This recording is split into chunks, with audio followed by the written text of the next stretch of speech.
Okay, for this tutorial, I'm going to show you how to select and import and use fonts on your computer for your projects. Fonts are also type, but the technical word is called fonts in the industry. So as you'll see, I have this picture and I want to make a scary poster. So let's pretend that this is for a movie called The Raven. So as you can see, I'm going to go in here and select some type. Now, most of you probably have worked with type before, if not all of you, whether you're writing a paper or designing a poster of some sort, and we've all used type before. The problem is, when you use just basic type, it really doesn't help get the sense of what the movie's about. Or the emotion of the movie. So right here I have the word, I typed it in, The Raven. It's just a basic font, and it really doesn't kind of get across that it could potentially be a horror movie or a mystery or a drama. So I want to kind of lean more in that direction so the viewer knows what this is all about. And type is just as important as imagery. When you're making movies, when you're making posters or any type of advertising content, people often overlook type, and you'll hear me say during class that type can make or break your projects. So a lot of your computers probably don't have a lot of different fonts to choose from. Now, for example, I have quite a few on my computer that I've used over the years. So for example, actually I'm going to move this word over so you can see it better. I'm going to put this over here, and I'm going to select the type. And if I click here, you can see the type changes as I scroll down. It shows all the different fonts that I have on my computer. There's that I've done over the years. Once you download a font, it can, if you wanted to, stay on your computer forever. So I want to find a font that has a little more grittiness, a little more horror look to it. So luckily, there are a ton of free resources out there to download free fonts.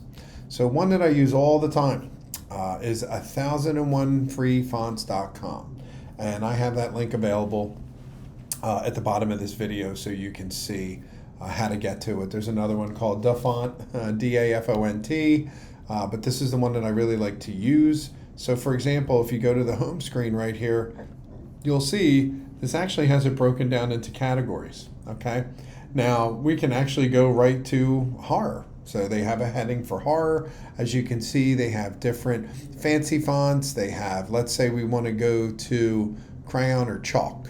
So if I click on that, you'll see all of these fonts that people have made that you can download on your computer for free.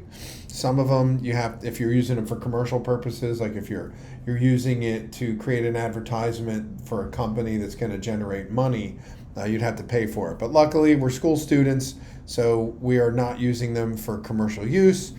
So just for projects, so we can download pretty much anything we want. So why don't we go to horror? And so as you can see, there's a bunch of really cool, spooky, scary kind of fonts here. But what you can do, which is really cool, is if you go to the preview, you can type in the word or phrase that you want to use the font for. So I have The Raven. So I'm going to hit here and hit update.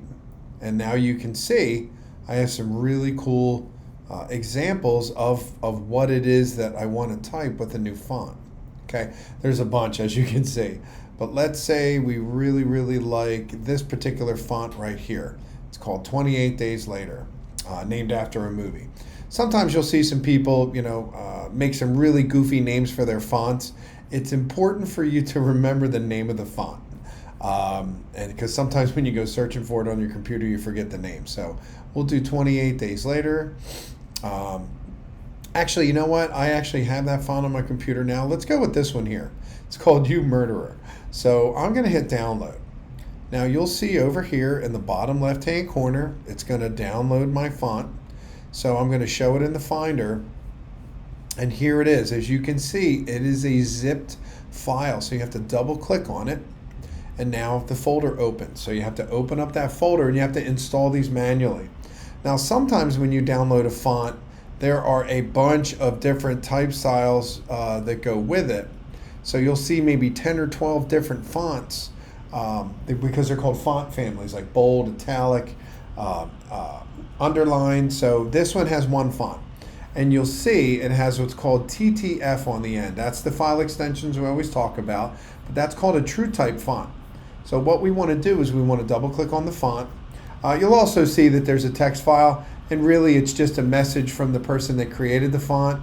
It's used for independent use unless you're trying to generate profit, so you can read it if you want.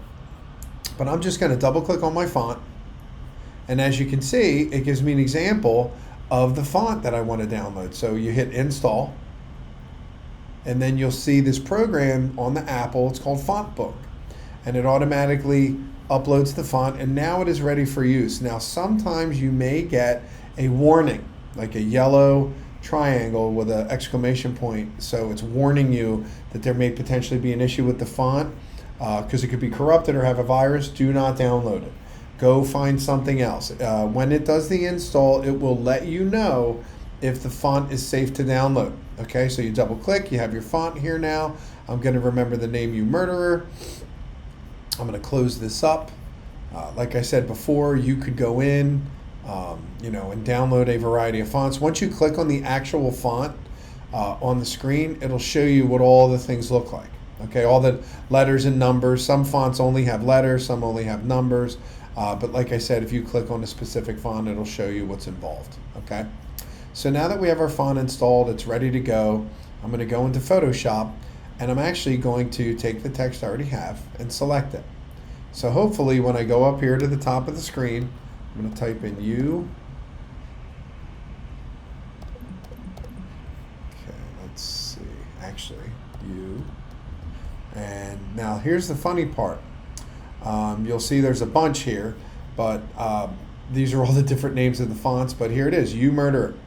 So sometimes the font may not load, but you'd have to quit Photoshop and reopen it for the font to take place, but most of the time it kicks right over and it's ready to go.